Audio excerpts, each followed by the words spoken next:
Amém. Apocalipse 20, verso 11 diz: Vi um grande trono branco e aquele que nele se assenta, de cuja presença fugiram a terra e o céu, e não se achou lugar para eles.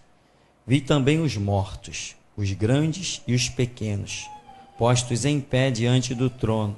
Então se abriram livros, ainda outro livro, o livro da vida foi aberto. E os mortos foram julgados, segundo as suas obras, conforme o que se achava escrito nos livros. Deu o mar os mortos que nele estavam. A morte e o além entregaram os mortos que neles havia, e foram julgados, um por um, segundo as suas obras. Então a morte e o inferno foram lançados para dentro do lago de fogo. Esta é a segunda morte, o lago de fogo. E, se alguém não foi achado inscrito no livro da vida, esse foi lançado para dentro do lago de fogo. Amém. Pode sentar.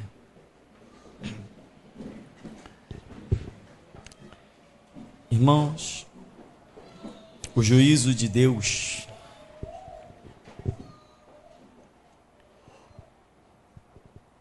em que aqui o apóstolo João, depois daquele arrebatamento que teve, ilha de Patmos, ele diz: vi um grande trono branco. Ele contemplou uma coisa que eu imagino futura, detalhes que ainda vão acontecer, quando todos estarão passando, como diz ali, um por um. Ou seja, o julgamento é individual, porque cada ser humano é responsável pelos seus atos. Cada um tem o seu livre-arbítrio independente. Ninguém será julgado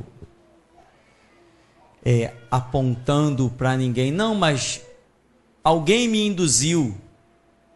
O fulano me inspirou.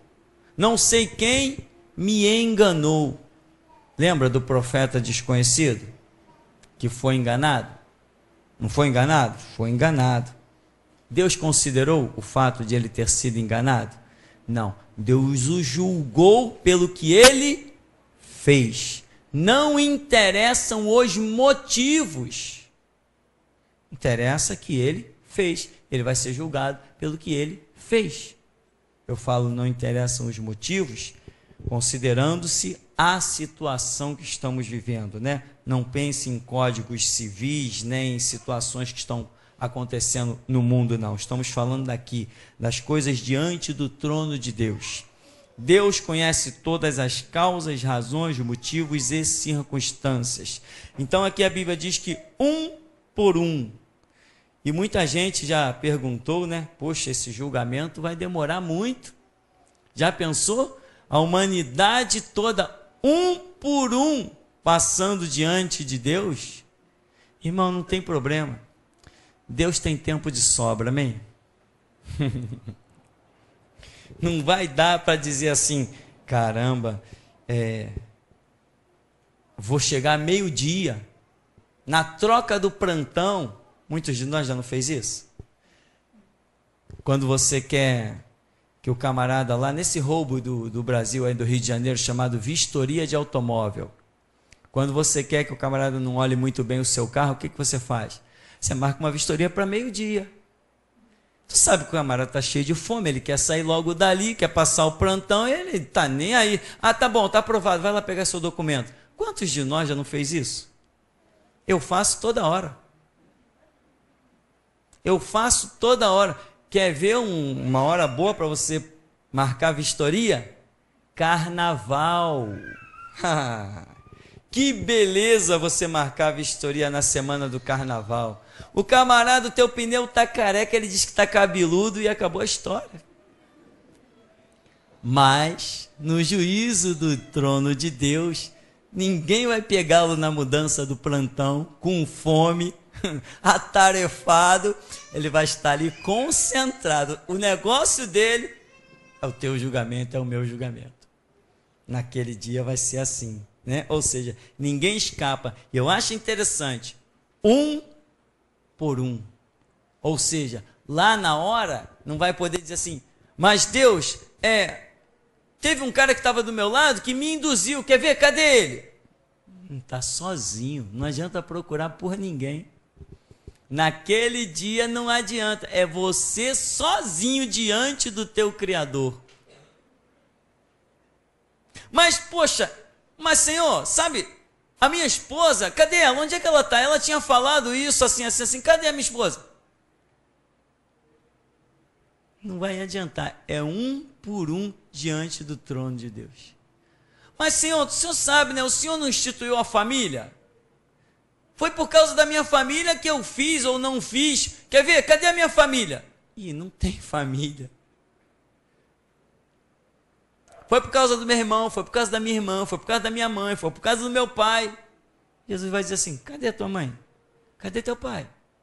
Cadê teus irmãos? Cadê tua família? Cadê o teu amigo? Não, mas Senhor, sabe por quê? Eu dependia daquele emprego e foi por causa do meu patrão. Tá, cadê ele? Chama ele. Grita aí para ver se ele vai aparecer. É um por um. Amém, irmão? Deus tratará com cada um individualmente para o juízo. Não tem desculpa. Eu sou um ser responsável. E Deus sabe muito bem como Ele me criou. Ele sabe muito bem. Ele sabe muito bem do que eu sou capaz de entender e o que eu não sou capaz de entender. Não adianta fazer vistinha grossa. Não adianta dar uma, como a gente costuma dizer, né, de Beto sem braço, né? Não tem esse ditado popular aí? João sem braço? Ah, tá vendo? Estou por fora do ditado popular. Não adianta querer dar uma de João sem braço. Uma vez, uma pessoa aqui no começo desse ministério teve sonho, teve visão em que Deus estava trazendo a pessoa para esse ministério. Depois de tanto sonho e visão, ela falou assim, vocês precisam me ajudar a orar, porque eu não estou entendendo o que Deus está falando. Eu falei, você não está entendendo? Não. Não estou entendendo. Eu falei, nem eu. Dá licença. Ou será que eu sou bobo? Será que eu não sei que todos nós somos seres responsáveis? Deus está pensando que Deus criou a humanidade? Vai lá. Como diz Salomão, né? Vai, jovem, vai pelos caminhos da tua mocidade, curte a vida, faz tudo que vier às tuas mãos, à tua mente, aos teus sentimentos. Aí a pessoa, opa, então, Salomão, um homem sábio demais, está dizendo isso. Só que o mesmo Salomão depois diz assim, vai e faz tudo pelos caminhos da tua mocidade, mas não te esqueça de que tudo quanto tu realizares, Deus te trará juízo. Aí é de tremer, né, irmão? Eu vou estar perante o tribunal de Cristo. Irmão, eu não quero nem... Eu tenho uma convicção de que eu vou ser aprovado tremenda. Mas eu te garanto uma coisa. No dia que lá em cima eu ouvi aquela voz chamando assim, Tupirani, eu duvido se eu não vou tremer. Quem quer apostar comigo aí? Eu aposto que eu vou tremer. Vou ganhar uma grana até lá no céu. Irmão, todos nós vamos estar perante esse tribunal. E se um por um será julgado, qual injustiça vai prevalecer?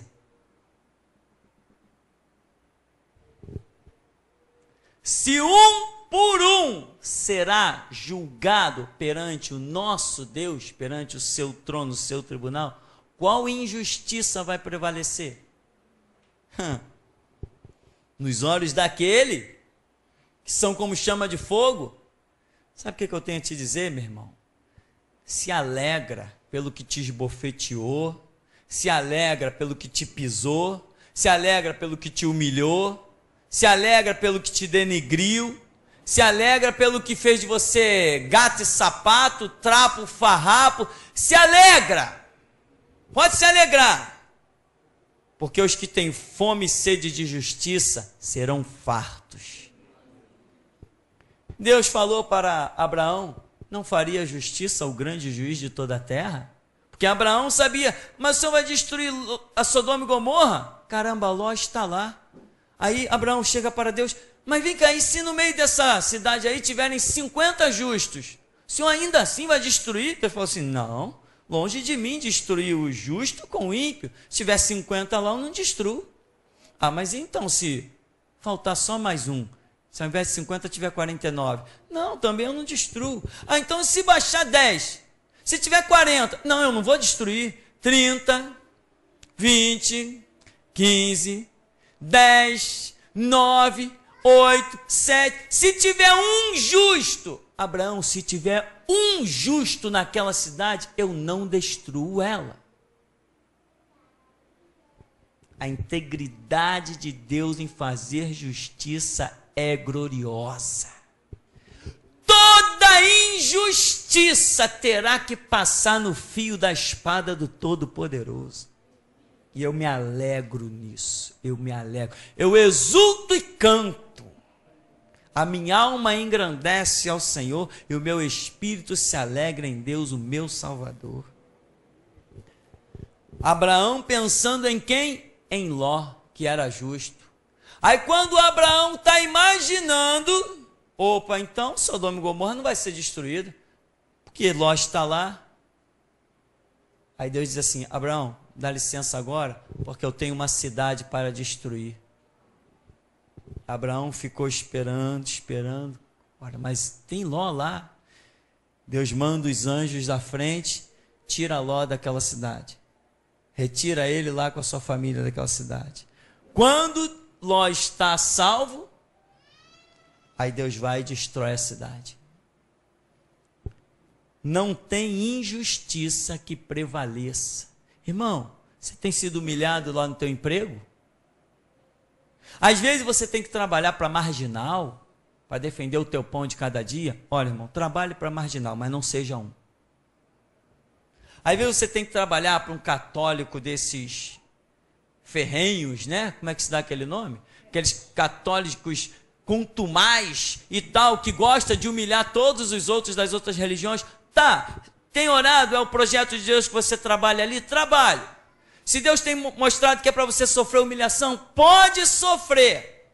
Lembra de Babilônia? O que Abacuque diz? Mas Senhor, tu vai usar a pior nação do mundo, a nação mais ímpia, para julgar o teu povo, para repreender o teu povo. Aí depois Deus vai e coloca um layout, um outdoor na frente de Abacuque, que diz assim, essa nação que eu estou usando para corrigir o meu povo, o dia deles também vai chegar.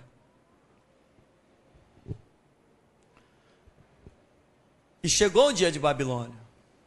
Um outro império, o Império Medo-Persa, né? Não, antes dele. Depois de Nabucodonosor? Ciro. O filho de Nabucodonosor, estava lá. Assumiu depois de Nabucodonosor, antes de Dario tomar. O que aconteceu? Ele mandou buscar os utensílios de ouro e de prata do templo do Senhor para dar um banquete. Lembra? Quando ele está ali se banqueteando com os utensílios do povo de Deus, vem uma mão e escreve na parede, Mene, Mene, Tekel, Parsim. Ninguém pôde interpretar, ficou todo mundo doido, chamaram Daniel, e Daniel está lá, como uma igreja que vai atravessando e vendo os impérios subir e cair, subir e cair, subir e cair. Daniel não representa a igreja? Já não vimos isso? E Daniel está ali, os reinos vão passando, sobe e desce, e Daniel permanece firme eternamente. Quando Daniel dá a interpretação, olha, o negócio é o seguinte, pesado foste na balança e foste achado em falta. Ah, Daniel, eu vou te dar presente. Não, guarda os teus presentes para você. Tu está em falta.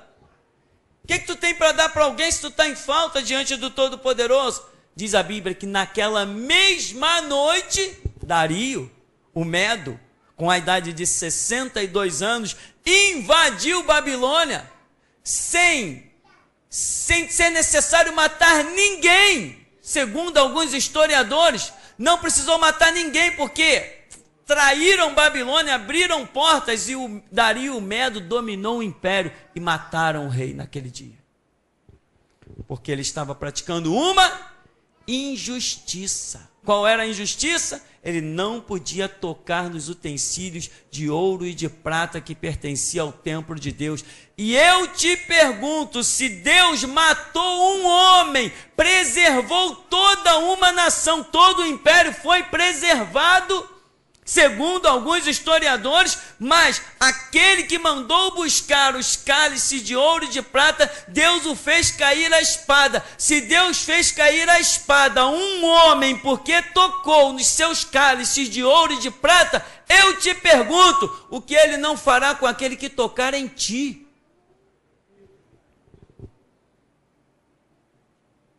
Que os nossos inimigos nos ouçam.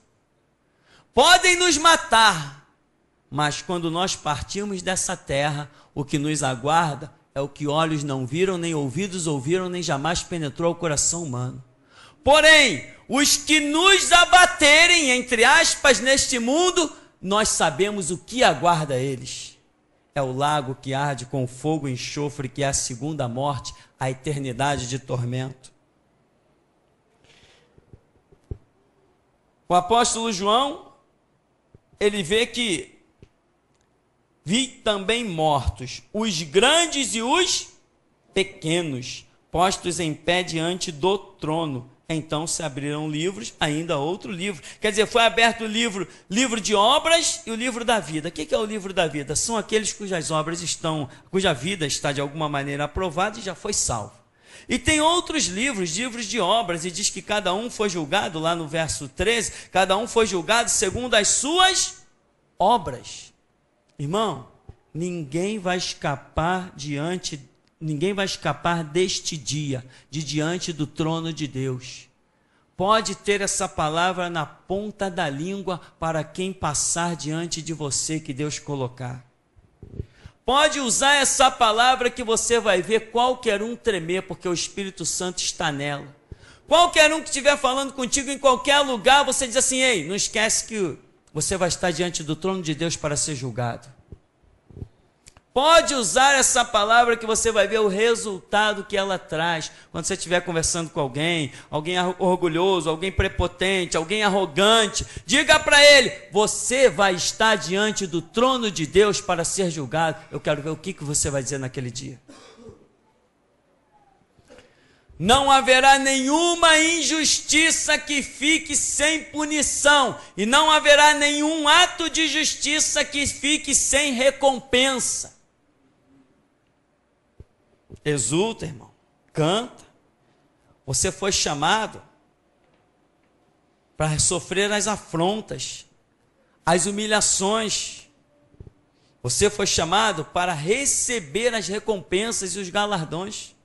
Enquanto aqueles que não querem sofrer afronta, não querem sofrer humilhação, esses foram chamados para receber castigos, desonras. Aqui diz no verso 14, a morte e o inferno foram lançados para dentro do lago de fogo. Esta é a segunda morte, o lago de fogo. E se alguém não foi achado escrito no livro da vida, esse foi lançado para dentro do lago de fogo e enxofre. Esse lançamento no lago de fogo e enxofre, irmão, representa o extermínio, de todas as expectativas de uma mudança de vida. Ou seja, uma condenação em que a pessoa, quando chega nesse estágio, ela sabe que acabou. Por quê? Porque ela já passou pelo trono do juízo de Deus. Ela sabe que acabou. Irmão, nós não conhecemos, e se permanecermos firmes, não conheceremos inferno, não conheceremos lago de fogo, não conheceremos este tormento eterno. Muita gente que está por aí fazendo questão e criando brigas e intrigas pelas coisas mais absurdas, essas pessoas vão ter na sua vida, ou melhor, após a sua vida, vão ter surpresas tão terríveis, tão desagradáveis. Você lembra daquela mensagem que até hoje a gente está está fabricando aquela mensagem a centenas aí por mês, o tribunal. Temos essa mensagem, eu acho que nunca teve uma mensagem tão reproduzida como essa. Toda semana aparece gente pedindo as pilhas dessa mensagem. É gente dizendo que está duplicando em outros estados, em outros países. Já foi traduzida para outros idiomas a mensagem, o tribunal. Porque quando as pessoas se depararem diante do juízo de Deus, diante do grande trono de Deus para o julgamento, elas vão ficar assombradas. Muitos ricos vão dizer: cadê a minha riqueza? Muitos generais vão dizer: cadê a minha tropa? Muitos guerrilheiros vão dizer: cadê as minhas armas? O que eu faço agora? Eu era o todo-poderoso na terra e agora eu não sou nada. Eu estou à mercê de tudo e de todos. Eu não tenho nenhum poder, nenhuma autoridade. Eu não tenho nenhuma força. Eu não posso nem me mexer e determinar para que caminho eu vou, se vou para a esquerda ou para a direita. Muitos vão estar decepcionados naquele grande dia, frustrados, acabados, porque insistem em achar que a vida se resume a este mundo. Imagina, nós temos até contemplado anjos, temos visto coisas celestiais tão tremendas, e o ser humano está achando que tudo isso produzido pela sua inteligência é de uma inteligência que Deus criou para ser passageira. Estão se negando à voz do Espírito, estão se negando aos passos que o Espírito Santo tem dado sobre a terra, estão se negando ao mover que ele tem trazido sobre a igreja, estão se negando às pregações. O mundo está rejeitando, pisando a Cristo à medida que nega as nossas pregações. Neste momento, enquanto eu e você estamos aqui, lá na China, lá na Coreia e alguns outros países, pessoas estão sendo incendiadas vivas, pessoas estão sendo atravessadas com espada, com ferro, com o que tem pela frente. Os muçulmanos estão nesse momento assassinando dezenas e centenas de pessoas. Muçulmanos são os que praticam a abominação do islamismo. Eles estão nesse momento matando, criando leis para destruir o cristianismo, uma perseguição ferrenha. Mas um dia, lá naquele dia glorioso, quando se olhar para Cristo Jesus e o seu trono de glória, a sua destra ver-se-á cada um de nós, prostrado adorando o Todo-Poderoso que vive e reina pelos séculos dos séculos sem fim. E diante do trono, tremendo, chorando, lamentando, amedrontado como um cão sem amparo, nós veremos os muçulmanos, nós veremos os espíritas, nós veremos os católicos. Eles não vão escapar e não vão sobreviver à passagem do trono branco. Tem alguns cristãos estúpidos que dizem que há possibilidade de haver salvação na Igreja Católica. Se um dia eu desconfiar disso, eu rasgo a Bíblia e taco fogo nela e nego a fé. Salvação só no sangue de Cristo. Não tem salvação em imagem de escultura, nem em invocação dos mortos.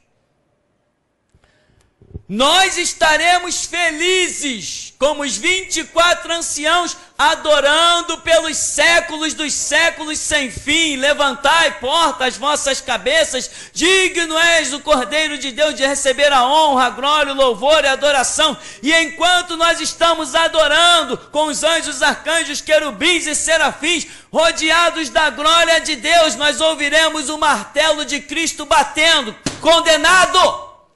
Condenado, condenado e condenado. Aleluia.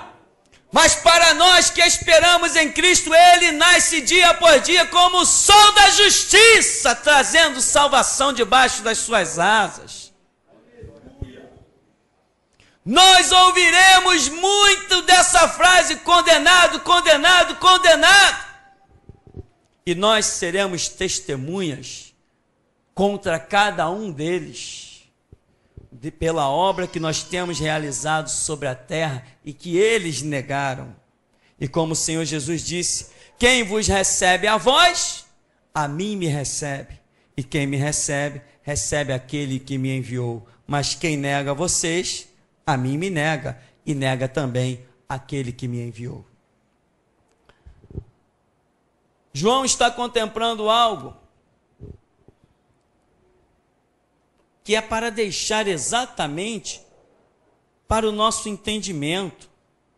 Sabe, irmão, quando Estevão estava debaixo daquela chuva de pedra, muita gente disse, acabamos com ele. Mas ele deixa o testemunho do que ele está vivendo. Enquanto tanta gente está acabando com ele, pedradas e mais pedradas, o que ele diz? Eu vejo os céus abertos e o Filho de Deus de pé à direita do Todo-Poderoso. Nas nossas vidas não existe derrota. Não interessa se vamos ser esquartejados e um pedaço do nosso corpo vai ser posto em cada esquina num mastro, como fizeram com o corpo de Tiradentes, né? 21 de abril, de Lá Vai Fumaça. Aquele corpo esquartejado e um pedaço em cada canto. E eu te pergunto, o ideal, e olha só, estou falando de uma coisa bem natural, o ideal de Tiradentes, depois da morte dele, não saiu vencedor? Eu te digo, se um homem que tinha um ideal justo e verdadeiro, mesmo sem ser templo do Espírito Santo, morreu, mas a sua obra teve sucesso, que dirá cada um de nós? Que dirá cada um de nós que somos vasos, templos do Espírito Santo? O Espírito Santo nessa terra só se move quando nós nos movemos, só fala quando nós falamos, só liberta quando nós guerreamos, só vence quando nós somos vencedores. Não há derrota para nós, irmão. Nada pode nos destruir. O nosso Cristo, com o sopro da sua boca, ele desfaz o iníquo. Aqui em Apocalipse, no capítulo 19, no verso 11, fala de Cristo vencedor da besta e do falso profeta. O que é a besta? A besta é um sistema de governo mundial. Aqui João já contemplou e viu que Jesus Cristo vence o sistema de governo mundial. Jesus Cristo vence o sistema de governo mundial. O sistema pode me matar hoje, mas amanhã a causa que eu defendo vai triunfar. Ela vai vencer, porque ela vem da justiça que é comprada com o sangue de Jesus Cristo. Irmão, eu quero convidar a igreja a derramar o sangue por Cristo. Eu quero te convidar a ser valente, intrépido, veemente, folgado. Eu quero te convidar a ser um guerreiro de Jesus Cristo, sacando a espada afiada de 2 gumes que penetra a divisão da alma e do espírito. Fala, prega, trabalha, seja ousado. Faça trabalhos pela internet, use a rede mundial. E quando a polícia, quando os camaradas os vistoriadores da internet vier bater na tua porta, manda bater na minha, que eles já me conhecem muito bem. Vamos juntos, unidos no sangue e no Espírito de Cristo, vamos libertar os cativos, porque Jesus Cristo já venceu a besta. Vamos com ousadia. Não tenha medo de nada, porque aqui está escrito: vitória de Cristo sobre a besta e sobre o falso profeta. A besta é o sistema de governo natural política, e o falso profeta representa o sistema de governo religioso, falso, que impera aí no mundo há séculos. Mas, no verso 20, no capítulo 20, diz assim: então vi descer do céu um anjo, tinha na mão a chave do abismo e uma grande corrente. Ele segurou o dragão, a antiga serpente, que é o diabo, Satanás, e o prendeu por 1000 anos. Lançou no abismo, fechou e pôs selo sobre ele, para que não mais enganasse as nações, até se completarem os 1000 anos. Depois disto, é necessário que ele seja solto por pouco tempo. Jesus vai descer, sem guerra, sem peleja, vai determinar a prisão daquele que é o mais forte na força do mal sobre o mundo, que é o diabo. Mas a Bíblia diz, na visão de Paulo, que o Senhor Jesus, muito em breve, esmagará a cabeça da serpente por debaixo dos nossos pés. Ou seja, para vencer o diabo, Jesus Cristo precisa da sua igreja. Porque ele vai esmagar a cabeça da serpente, mas precisa dos meus pés. Empreste os seus pés para Jesus. Quão formosos são sobre os montes os pés dos que anunciam a paz em Cristo, dos que anunciam as coisas boas em Cristo. Empreste os seus pés para Jesus. Ele precisa esmagar a cabeça da serpente.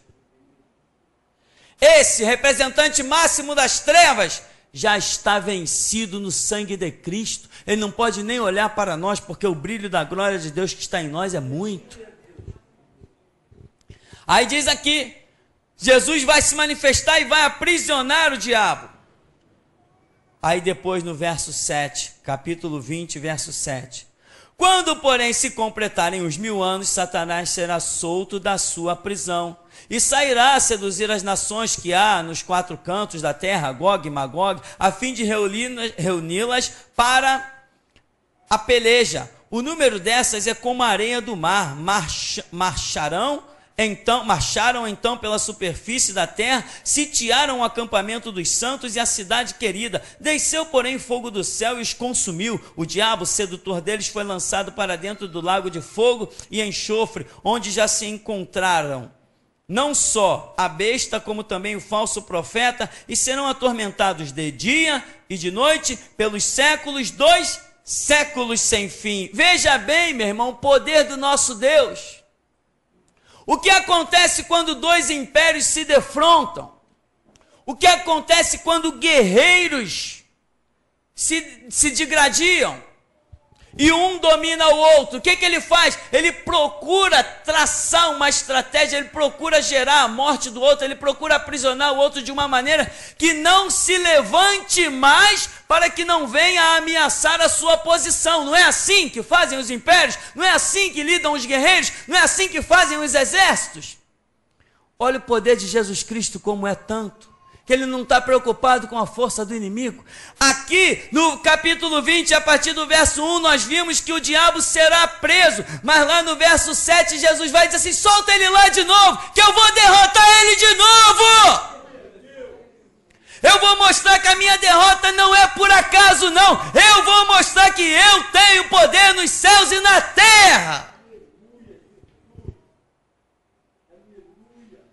O poder do teu Deus é muito grande, irmão. Glória a Deus, aleluia, Deus. E eu duvido que nós somos capazes de compreender o quanto Ele é poderoso. Mas uma coisa eu te garanto, o que já conhecemos até aqui dá para nós sermos bem valentes.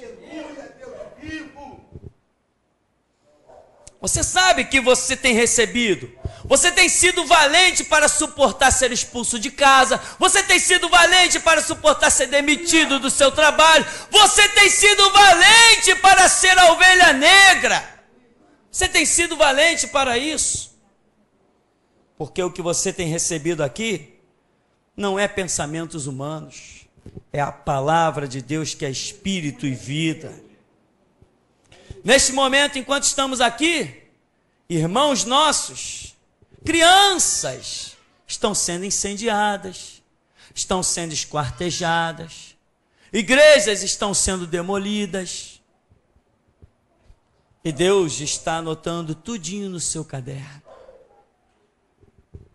Um dia, diante do trono, Deus vai dizer assim: anjo, vai buscar os grandes demolidores das igrejas lá da terra. Aleluia, Deus. Tragam os demolidores da igreja. Aleluia. E eles vão pensar, o anjo vai chegar e vai dizer assim na sala: os demolidores de igreja se apresentem. Eles vão se levantar com toda a presunção. Eles vão dizer: ah, é agora que Alá, o Deus dos muçulmanos, vai me condecorar. Só que quando ele chega diante do trono, não tem Alá, tem Jeová, o Todo-Poderoso. O que para ele era glória vira vergonha. Ele vai ouvir: duro é para ti recalcitrar contra os aguilhões, não pode lutar contra o que não pode ser vencido.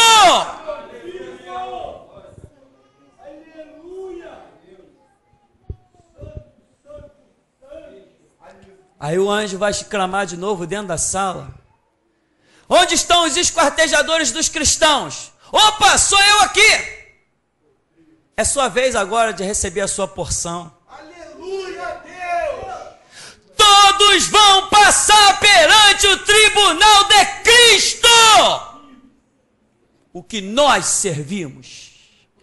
O que nós servimos não é o das rosas, não é das correntes, das campanhas e das pedras. É o que nós servimos, é o da Bíblia, adorado em espírito e em verdade.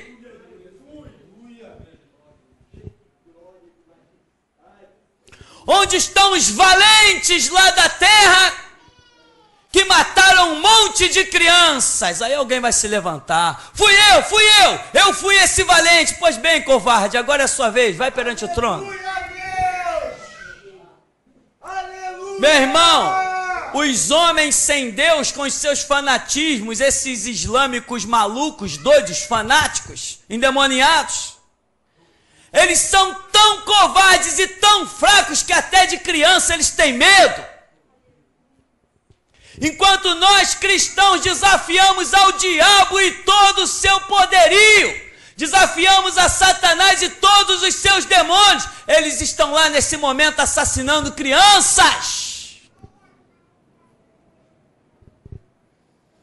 E o Brasil, a democracia, podem abrir porta para o islamismo à vontade, mas não se esqueçam de que Geração Jesus Cristo e Pastor Tupirani vive. Não se esqueçam. Nós não temos arma não, mas temos palavras que quando joga na balança pesa. E nós não precisamos sujar nossas mãos de sangue não, mas o nosso Deus, a sua espada é bem manchada de sangue. Nosso Deus é guerreiro desde os tempos da antiguidade. É Ele que dá vida, é Ele que mata, Ele levanta e Ele abate. Horrenda coisa é cair nas mãos de um Deus vivo. Ninguém vai escapar do juízo. Ninguém vai escapar. Ninguém vai escapar.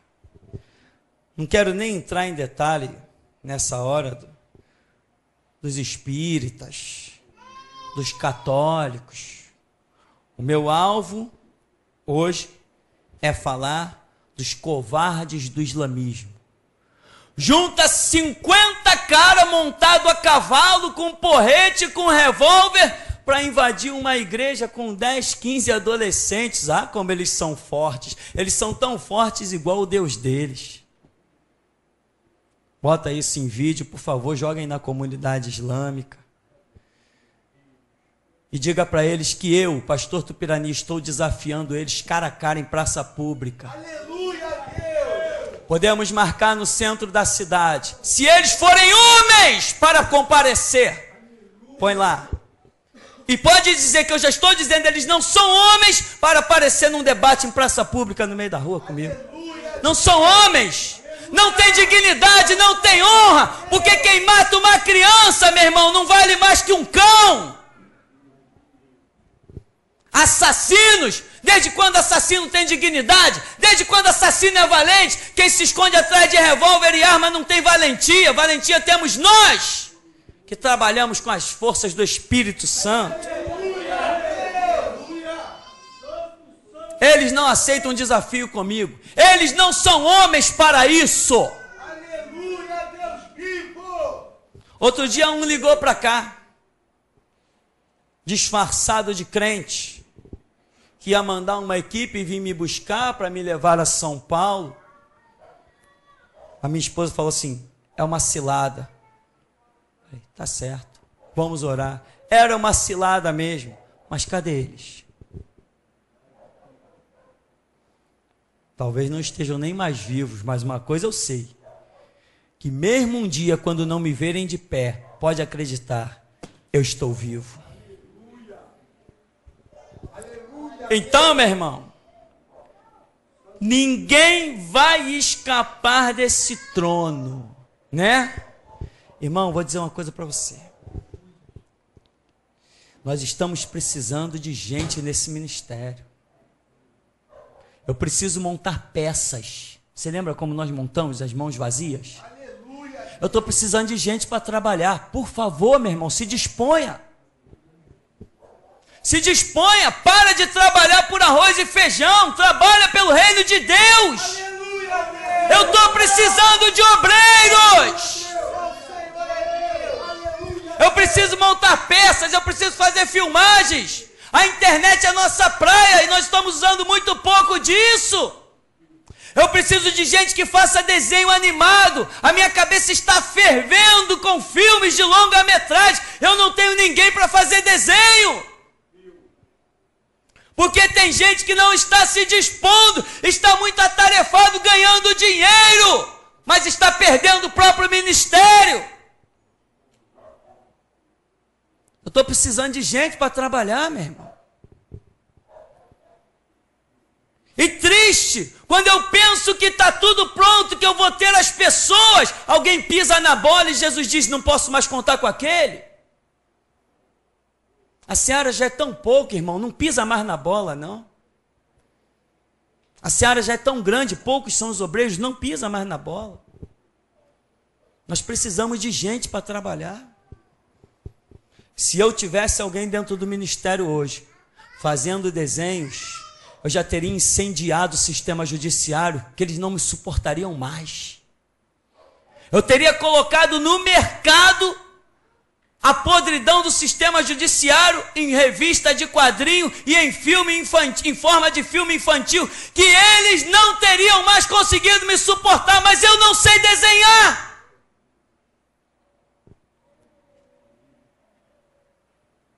Meu espírito está aqui fervendo, meu irmão, clamando. Meu espírito está clamando. Eu preciso de gente para trabalhar. Esse ministério não precisa de gente para sentar aí e me olhar, não. Isso não é palco, meu irmão. Se você não pensa em trabalhar para Cristo, não fique chateado, não. Mas se você não tem o pensamento de trabalhar para Cristo, dê o banco para outra pessoa. Jesus está precisando de obreiros. Obreiros, gente que se envolva com a obra. Não é esse tipo de gente da dispensação passada. Eu vou na igreja, bato minha palma, ouço a palavra, me alimentei, eu fiz a minha obrigação. Quando o povo de Israel disse isso, lá em Isaías capítulo 1, o Senhor diz assim, quem pediu que vocês viessem pisar nos meus átrios? Quem pediu o aplauso de vocês? Quem pediu sacrifício? Quem pediu animais? Eu como por acaso carne de boi? Eu bebo sangue de touro?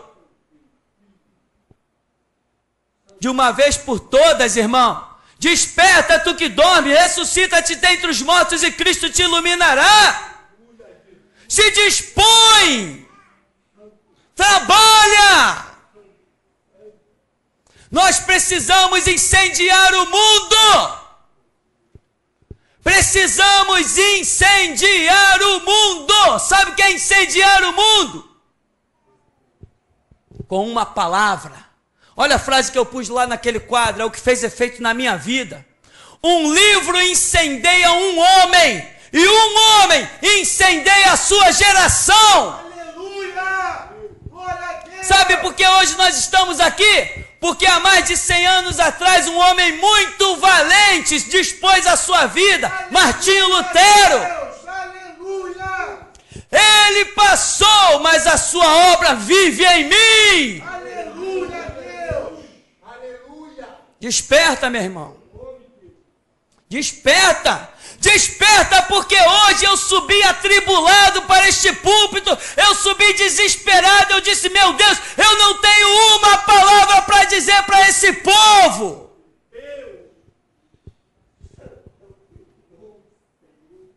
E abri aqui, por desencargo de consciência, mas eis o que o Senhor tem falado contigo.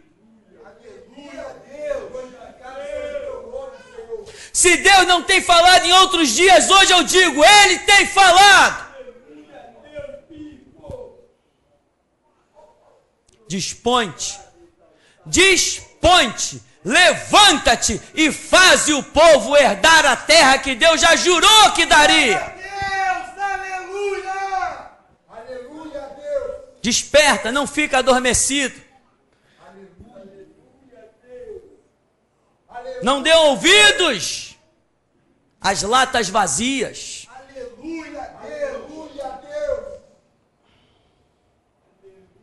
João contemplou isso tudo. Um homem, depois que contempla isso tudo, o que vai ser desse homem? Sabe o que vai ser desse homem? O que foi? O Império Romano soube que João, o último apóstolo, ainda estava vivo. Quando o Império Romano soube que o último apóstolo João ainda estava vivo, o Império Romano mandou buscar João nos 4 cantos do globo terrestre. Porque diz, nós precisamos acabar com os escritos deste homem. Enquanto este homem viver, nós nunca dominaremos o mundo. Aleluia, Deus vivo! Enquanto eu viver, nesse planeta aqui, o diabo pode até dominar alguma coisa, mas que ele vai ter uma lança espetando o coração dele dia após dia, ele vai ter. E você pode dizer a mesma coisa, meu irmão? Eu vou dizer uma coisa para você. Se alguém neste mundo tivesse o poder de me matar, eu já estaria morto. Eu rio das ameaças. Eu zombo das armas. Eu escarneço dos adversários e dos exércitos. Eu não reconheço ninguém com mais força do que o Espírito Santo. Não reconheço. Então, meu irmão, se Deus nos permitir, vamos concluir. Aqui diz: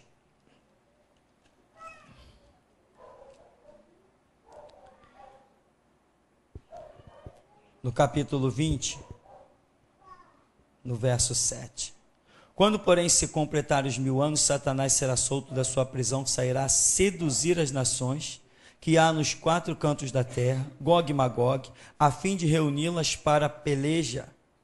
O número dessas é como a areia do mar.